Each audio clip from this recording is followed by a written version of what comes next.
Bismillahirrahmanirrahim. Assalamualaikum warahmatullahi wabarakatuh. Alhamdulillahirabbil alamin. Segala puji bagi Allah, karena dengan izin Allah kembali hari ini kita bisa belajar bareng membaca buku 40 cara jitu mengubah masalah menjadi anugerah. Salawat dan salam marilah kita limpah curahkan kepada Nabi Muhammad SAW beserta para istri-istrinya, beserta para sahabatnya, beserta para ulama-ulama yang mengikuti mereka dan orang-orang yang mengikuti Nabi Muhammad, mengikuti sunnah-sunnahnya, menegakkan sunnah-sunnahnya sampai hari kiamat nanti. Oke, langsung aja ya. Hari ini kita mau melanjutkan pembahasan kita tentang 40 cara jitu mengubah masalah menjadi anugerah. Kemarin kita udah membahas tentang 2 cara mengubah masalah menjadi anugerah. Cara yang pertama adalah dengan istirja atau mengucapkan innalillahi wa inna ilaihi rajiun. Yang kedua adalah dengan berpikir sejenak dan tidak terburu-buru ya. Kita akan masuk ke cara yang ketiga, yaitu adalah sabar. Ya, sabar. Ini standar banget ya. Ketika seorang kena musibah, kena masalah, seolah-olah ini menjadi nasihat standar yang selalu diberikan orang-orang. Sabar aja ya. Sabar aja bu, sabar aja pak, sabar aja bro, ya sabar aja. Apa itu? Penjelasannya gimana sih sabar tuh ya? Ayo kita baca bersama-sama ya. Tidaklah telinga Anda mendengar kata musibah, melainkan di bagian lainnya Anda akan mendengar kata sabar. Seandainya bukan karena kesabaran, niscaya permasalahan bertumpuk dan putus asa tak kunjung sirna. Tetapi Allah dengan rahmatnya kepada hamba-hambanya, Dia telah menundukkan bagi mereka perkara-perkara untuk mengatasi musibah dengan kesabaran. Sabar merupakan salah satu tingkatan agama dan salah satu kedudukan salikin. Apa itu salikin? Salikin adalah orang-orang yang menempuh jalan menuju Allah ya. Jadi orang-orang yang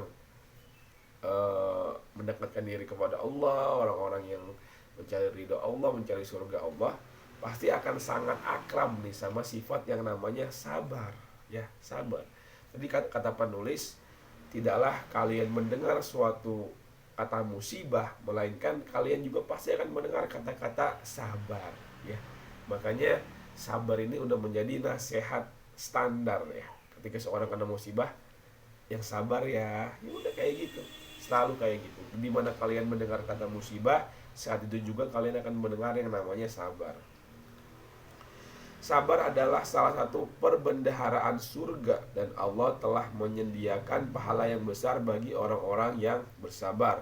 Sebagaimana di dalam surat Az-Zumar ayat 10, a'udzubillahi minasyaitonirrajim, innama yuwaffas sabiruna ajrahum bighairi hisab. Hanya orang-orang yang bersabarlah yang disempurnakan pahalanya tanpa batas. Wah, Masya Allah, disempurnakan pahalanya tanpa batas ya. Kalau yang ibadah-ibadah lain, misalnya baca Al-Quran 1 huruf 30 pahala misalnya ya. Terus ibadah yang ini pahalanya sebesar gunung ini misalnya, yang ini pahalanya seperti sholat semalaman, yang ini seperti sholat setengah malam, yang ini diampuni dosa 1 tahun, dan ini diampuni dosa 2 tahun misalnya kayak gitu ya. Kalau sabar tanpa batas, Masya Allah, terserah Allah tuh. Sabar itu ganjaran pahalanya unlimited. Nah, kamu kalau jadi paket internet, ada paket 10 giga, 20 giga, ada paket unlimited. Pasti kamu pilihnya paket unlimited kan ya, yang paling nyaman, paling enak, unlimited. Nah ini kesabaran ya, sabar. Kamu mau beli paket unlimited pahala tanpa berhenti, kamu tinggal bayar pakai yang namanya sabar. Bayar pakai sabar, dapat paket unlimited pahala. Masya Allah, banyak loh, unlimited itu banyak ya, tak terhingga. Pasti kita mau kan. Makanya sabar ini adalah Jadi sesuatu yang sangat penting nih dalam kehidupan kita. Al-Auza'i rahimahullah mengatakan, tidak ditimbang dan tidak ditakar untuk mereka, tetapi dicidukan untuk mereka. Pahalanya diciduk banyak gitu ya. Diciduk itu artinya ya banyak banget pahalanya gitu. Nabi SAW bersabda, yang artinya sungguh mengagumkan urusan orang mukmin. Sesungguhnya seluruh urusannya adalah kebaikan, dan hal itu tidak kecuali bagi orang mukmin. Jika ia mendapatkan kesenangan, ia bersyukur, maka itu kebaikan baginya. Jika ia mendapatkan kesusahan, ia bersabar, maka itu kebaikan baginya. Nah, seorang mukmin artinya orang yang beriman kepada Allah, semua perkaranya itu kalau benar menyikapinya, maka semuanya menjadi kebaikan. Ketika dia senang, dia bersyukur. Ketika dia susah, dia bersabar. Syukur dan sabar dua-duanya adalah kebaikan di sisi Allah, ya. Sabar adalah menghadapi ujian dengan etika yang baik. Nah, sabar itu bukan diem aja. Sabar itu bukan nggak melawan, bukan nggak berusaha, bukan nggak mencoba. Itu bukan sabar. Sabar adalah ketika kita menghadapi ujian dengan etika yang baik. Baik menurut siapa? Tentunya baik menurut Allah Subhanahu wa ta'ala. Ketika kamu misalnya kamu serang oleh seseorang atau oleh sekelompok orang, saya sabar aja, saya mau dipukul, mau ditendang, mau dihina, mau direndahkan, saya mah diem aja, sabar. Enggak, itu bukan sabar ya. Jadi etikanya gimana? Etikanya ketika kita bermuamalah, berhubungan dengan orang lain, kita nggak boleh menyakiti orang lain tuh ya. Pada dasarnya ya, kita nggak boleh menyakiti orang lain apapun agamanya tanpa alasan yang jelas, tanpa alasan yang benar. Nggak boleh tiba-tiba kita menyakiti orang. Tapi ketika kita disakiti oleh orang, maka etikanya ya, maka aturan yang baiknya adalah kita mempertahankan diri ya. Bahkan kata Rasulullah, ada seorang bertanya kepada Rasulullah, ya Rasulullah, kalau saya dirampok gimana? Kalau saya dirampok gimana? Apakah saya kasih harta saya atau gimana? Kata Rasulullah, pertahankan diri kamu, pertahankan harta kamu. Terus kalau saya mati gimana? Kalau kamu mati, kamu masuk surga. Terus kalau saya ngebunuh dia gimana? Kalau saya jadi ngebunuh si penjahat itu, kalau penjahat itu mati, dia masuk neraka.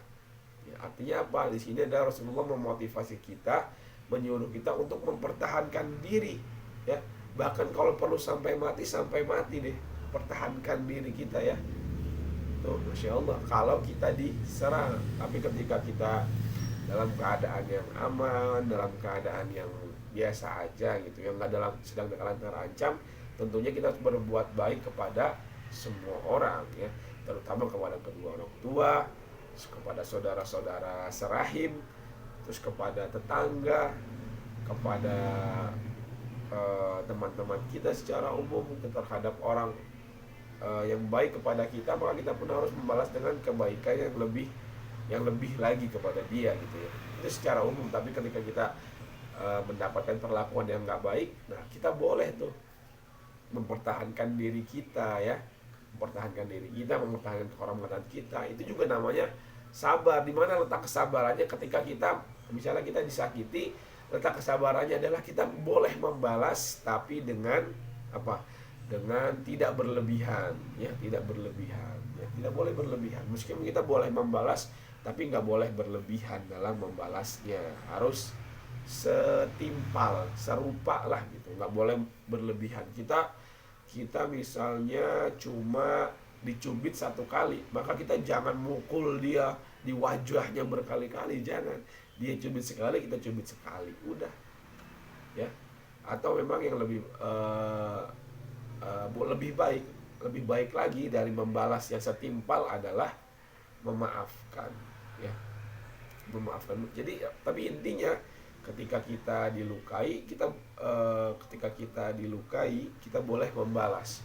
Ketika kita diserang, kita boleh mempertahankan diri. Nah, itu sabar tuh, menghadapi ujian, menghadapi masalah dengan etika yang baik. Ketika kita misalnya nggak punya uang, maka sabar bukan kita diam di rumah zikir la ilaha illallah ya rozaku ya fattah ya rozaku ya fattah, tapi nggak usaha ya zikir pembuka rezeki ya rozaku ya rozaku ya rozaku, wahai pemilik rezeki pemilik rezeki pemilik rezeki, ya fattah, wahai maha membuka, urzukni berikan aku rezeki, tapi di rumah doang, nggak kemana-mana, nggak usaha, zikir aja ya. Suatu ketika sahabat pernah melihat ada seorang yang dari waktu sahabat itu dari pagi sampai malam itu ada seorang sahabat lagi ibadah di situ ya, ibadah terus gitu, dari sholat wajib, sholat sunnah, sholat wajib, baca Quran gitu di masjid, nggak keluar. Lalu ditegur ya, kenapa kamu di sini, kenapa kamu nggak kerja, katanya. Kan kata dia rezeki kan sudah dijamin sama Allah. Terus kata yang menegur ini, ya memang rezeki ditegur sama Allah, tapi Allah tidak akan menurunkan rezeki itu di depan rumah kamu, enggak. Kamu harus mencarinya. Makanya kita harus tetap berusaha, untuk mencari rezeki. Rezeki di tangan Allah. Tapi kalau kita nggak ambil, ya mungkin nggak akan Allah kasih juga ya. Allah silakan kita cari. Ya, jadi sabar ketika nggak punya uang adalah dengan cara mencarinya dengan cara yang baik, etika yang baik, atau dengan kata lain dengan cara yang halal ya. Kamu nggak punya uang terus kamu menipu orang ya, itu namanya nggak sabar. Kamu nggak punya uang terus kamu bekerja, kamu jualan minuman, kamu jualan tisu, mungkin kamu jual gorengan, nah itu insya Allah sabar tuh ya, yaitu berusaha dengan etika yang baik, dengan cara yang halal. Jangan dikira bahwa musibah itu hanya berkenaan dengan perkara-perkara yang besar saja, seperti kematian dan perceraian misalnya. Bahkan setiap hal yang membuat Anda sedih adalah musibah. Pernah tali sendal Umar bin Al-Khattab terputus, maka ia beristirja mengucapkan innalillahi wa inna ilaihi rajiun. Jadi musibah itu bukan hal-hal yang gede aja ya, sekedar hal sendal putus itu musibah. Dan Umar mengatakan semua yang tidak mengenakan adalah musibah, semua hal yang tidak menyenangkan bagimu adalah musibah ya. Makanya sendal putus, sahabat itu mintanya kepada Allah, ya Allah berikanlah ganti saya sendal yang lebih baik, katanya ya. Maka nggak ada celah untuk berkeluh kesah ya. Nggak ada celah untuk berkeluh kesah kepada manusia, kepada makhluk. Umar mengeluh hanya kepada Allah, bahkan perkara sendal putus mintanya kepada Allah, meskipun dia para ulama mengatakan boleh tuh kita mengeluh kepada orang yang tepat. Orang tepat itu gimana ya, nanti kita pelajari lagi lah ya, kepada siapa kita boleh mengeluh ya. Tapi nggak sembarang kita boleh mengeluh. Kita ngeluh di sosmed misalnya, kita ngeluh di mana gitu ya, nggak manfaat juga. Kadang-kadang orang yang di sosmed itu bukan orang yang kompeten untuk mendengar keluhan kita. Bisa jadi orang yang baca itu adalah orang yang lebih susah dari kita ya. Maka harus belajar juga sih ilmunya tentang mengeluh ini ya. Ya keluh kesah kan sudah menjadi bagian dari hidup kita ya. Kita tuh diciptakan oleh Allah penuh keluh kesah gitu, penuh kesusahan. Dunia itu emang disetting kayak gitu, harus bersusah-susah dulu untuk mendapatkan sesuatu yang nyaman. Untuk mendapatkan sesuatu yang enak harus bersusah-susah dulu. Untuk bisa jadi pintar harus susah-susah belajar tuh. Untuk jadi kaya harus susah-susah bekerja. Untuk jadi kuat harus susah-susah berolahraga. Makanya kata Imam Syafi'i, untuk mendapatkan sesuatu yang kamu senangi, kamu harus sabar melakukan yang kamu tidak senang. Itu kata Imam Syafi'i itu. Untuk mendapatkan sesuatu yang kamu senangi, kamu harus bersabar terhadap sesuatu yang kamu tidak senang. Yaitu tadi, untuk mendapatkan tubuh yang sehat, yang kuat, kamu harus sabar menjalani olahraga yang teratur. Untuk dapat badan Untuk mendapatkan otak yang pintar, kamu harus sabar belajar, ya. Dan seterusnya seperti itu. Oke, jika seorang muslim tidak bersabar dan tidak mencari pahala dari musibahnya, maka hari-hari akan berlalu dengan musibah itu sementara ia tidak mendapatkan pahala. Sayang banget ya, sayang banget loh. Terkadang musibah itu kan berat ya, sakit gitu kan. Misalnya musibah yang besar, kehilangan anggota keluarga, itu kan sakit banget ya, perih banget. Dari kesakitan itu, kepedihan itu, lalu gak jadi apa-apa tuh sayang banget gitu ya.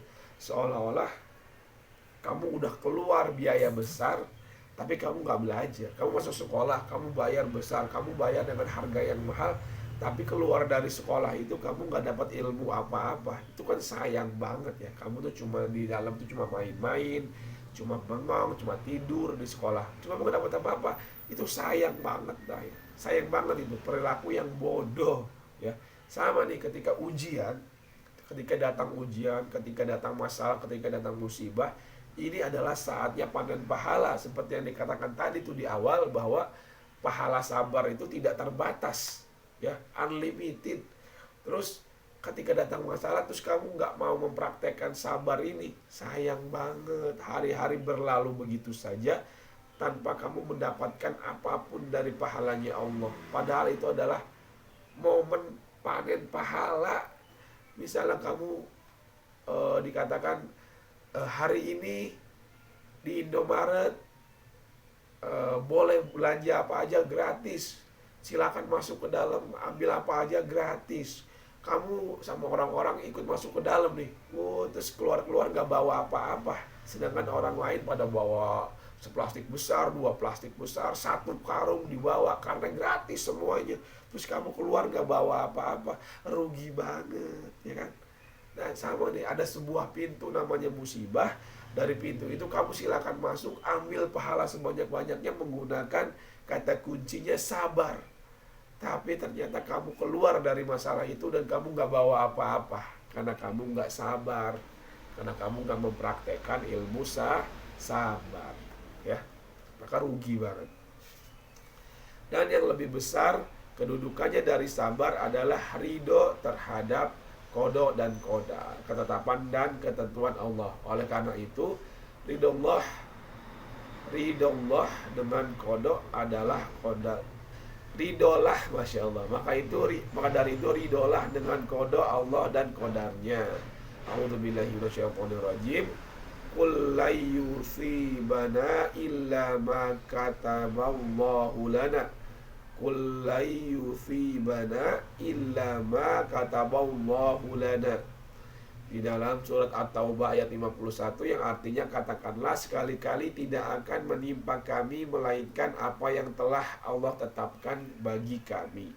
Ibnu Rajab rahimahullah mengatakan, perbedaan antara ridho dengan sabar, bahwa sabar adalah menahan diri dari amarah meskipun kepedihan itu ada dan ia berharap kepedihan tersebut hilang, serta menahan anggota badan dari melakukan tindakan yang didorong oleh kesedihan tersebut. Kalau sabar itu berarti kata Ibnu Rajab rahimahullah, bahwa sabar adalah menahan diri dari amarah. Kita merasakan sakit, kita berharap sakit itu, sakit hati, sakit perasaan, sesak, dongkol, kesal itu hilang ya, dan menahan diri dari menahan diri dari keinginan-keinginan untuk berbuat buruk dikarenakan masalah itu gitu ya. Itu menahan diri dari berbuat buruk karena masalah itu ya. Jadi ketika kamu terkena musibah kan pastilah ya ada keinginan untuk ketika kamu kesal tuh, kamu ingin merusak, kamu ingin menghancurkan sesuatu. Ada piring banting piring, ada TV banting TV ya kan? Ada anak banting bantal bisa ya, banting anak kasihan lah ya. Ada pintu pengen ditendang, ada meja pengen ditebalikin, ada mobil pengen dipenyokin ya. Itu ada baju pengen disobek-sobek karena saking keselnya gitu kan, karena saking sedihnya, karena saking marahnya. Nah, sabar adalah menahan diri dari semua itu. Nah, terus kalau ridho apa ya? Kalau ridho adalah lapang dada dengan kodok atau ketentuan Allah dan tidak berharap kepedihan itu hilang meskipun ia merasakannya. Jadi kalau ridho itu udah tahap yang lebih tinggi dari sabar ya. Kalau sabar itu berharap masalah ini segera berlalu. Kalau ridho itu dia sakit, dia kesel, dia sedih, dia terluka, dia kecewa, tapi dia menikmati aja. Ya udah, qadarullah wa masya'a fa'ala. Ini takdir Allah, apa yang Allah kerjakan itu yang akan terjadi. Ya udahlah, nah pasrah aja, pasti yang Allah pilihkan itu yang terbaik.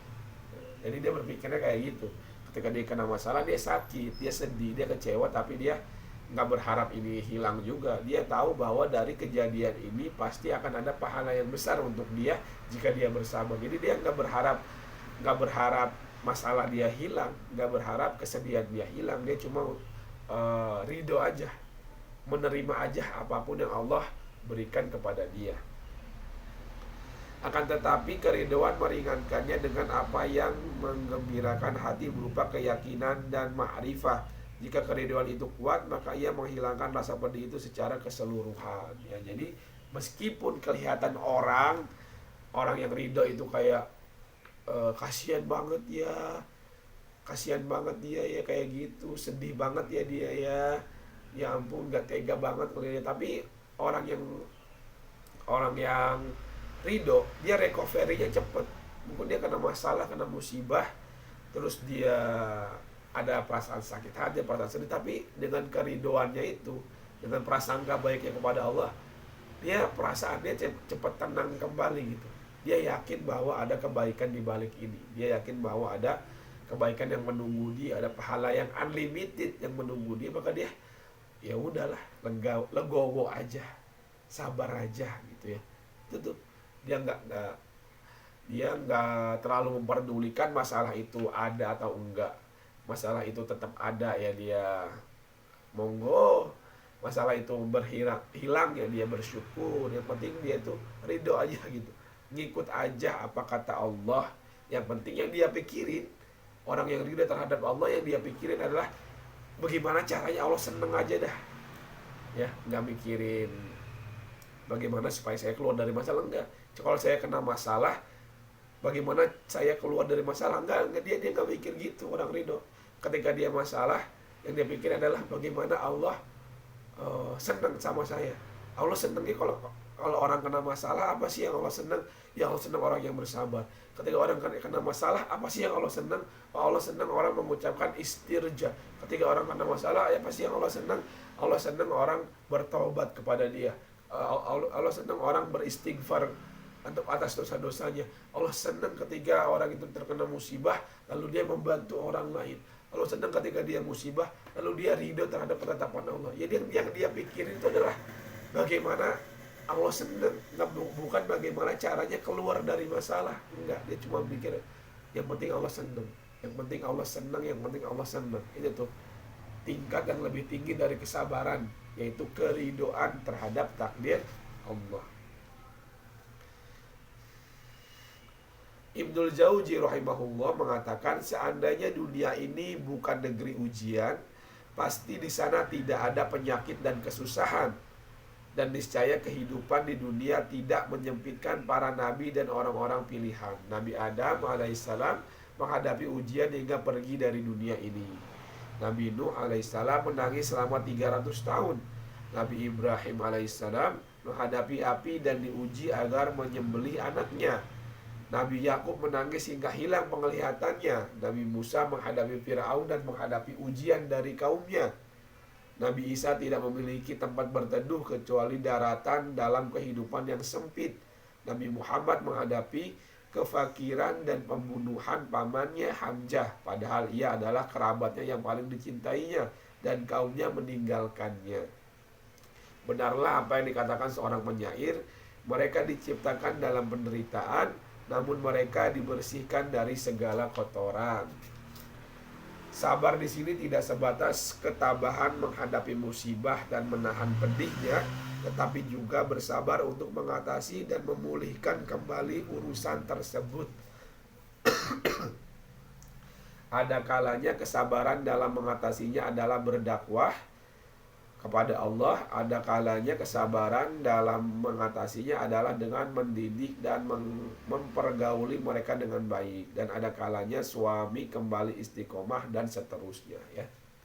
Jadi kesabaran itu bukan hanya sabar menahan sakitnya masalah, sabar menahan perihnya hati, sabar menahan kekecewaan, tapi sabar juga itu dalam mengatasi dan memulihkan kembali masalah tersebut ya. Misalnya kita kehilangan keluarga yang kita sayangi gitu ya, terus kita sakit hati, kita sedih, kita bersabar, kita sabar dalam menerima takdir dan ujian yang Allah berikan. Juga kita harus bersabar nih dalam membangun kembali hal-hal yang harus kita lakukan.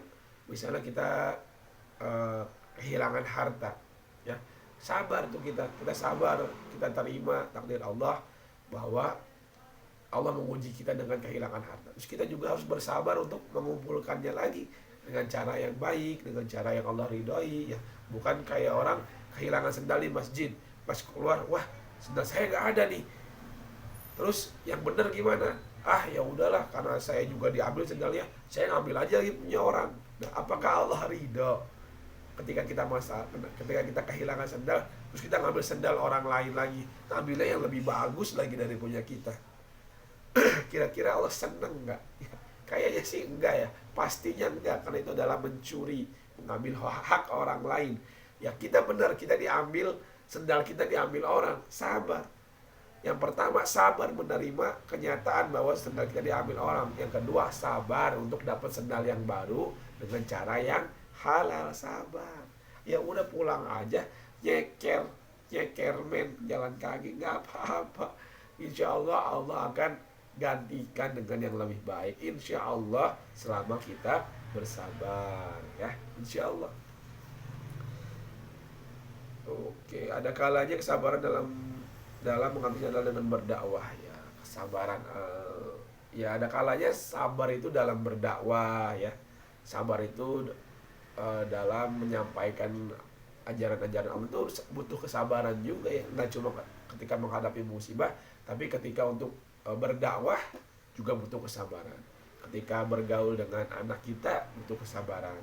Ketika untuk menasihati istri kita butuh kesabaran ya. Dalam perkara-perkara yang selain musibah gitu, dalam perkara-perkara membangun kembali kepercayaan setelah musibah, misalnya dalam rangka mendidik anak, dalam rangka mendidik istri, dalam rangka belajar ya. Ketika kita belajar nih, mendidik diri sendiri butuh kesabaran. Dalam rangka ibadah butuh kesabaran ya. Dalam banyak hal kita butuh kesabaran. Maka kalau disimpulkan, sabar itu ada 3. Sabar menghadapi ujian ya kan, terus sabar dalam melakukan ibadah, dan sabar dalam apa lagi? Sabar dalam menghadapi ujian, sabar dalam melakukan kebaikan, dan sabar dari dari dampak dari melakukan ujian tersebut ya. Sabar dalam melakukan sabar dalam beribadah, terus sabar dalam sabar dalam beribadah, Masya Allah, lupa. Sabar dalam beribadah, sabar dalam menghadapi ujian, yang terakhir adalah sabar dalam lupa gitu ya. Astagfirullahaladzim ya, nanti dipelajari lagi deh, lupa. Pokoknya ada 3 jenis kesabaran ya kalau nggak salah. Nanti bisa kita pelajari lagi deh nanti ya, kapan-kapan. Oke, udah 30 menit ya. Hari ini segitu dulu pembahasan kita tentang 40 cara jitu mengubah masalah menjadi anugerah. Poin yang ketiga adalah sabar. Oke. Subhanakallahumma wa bihamdik asyhadu an la ilaha illa anta astaghfiruka wa atubu ilaik. Wassalamualaikum warahmatullahi wabarakatuh. Sampai jumpa dalam pembahasan yang selanjutnya.